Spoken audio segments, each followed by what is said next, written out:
Con Nicola Danieli, allora, basta, ormai ogni domenica ti intervistiamo, ma bene così, perché vuol dire che allora hai segnato, ti portiamo forse un po' di fortuna e oggi hai tirato fuori veramente un golasso. Sono felicissimo e stanchissimo. No, dai, scherzo.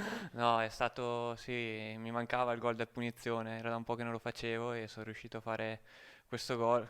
Ho tirato bene, la palla si è insaccata. Felice per questi 3 punti perché ce li meritavamo. Dopo varie prestazioni buone è arrivata finalmente una vittoria davanti ai nostri tifosi ancora. E che ci dia la carica giusta di continuare così, che abbiamo l'atteggiamento giusto ultimamente, è quello che ci serve.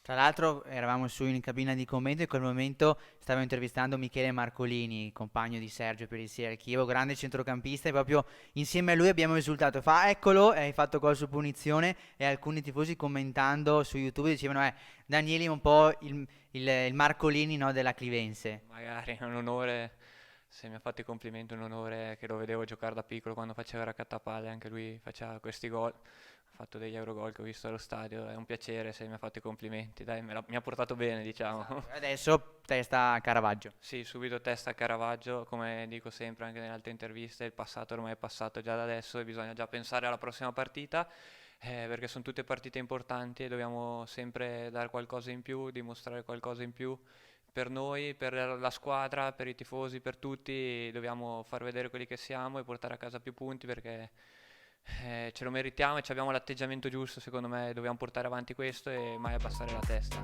Ottimo, grazie.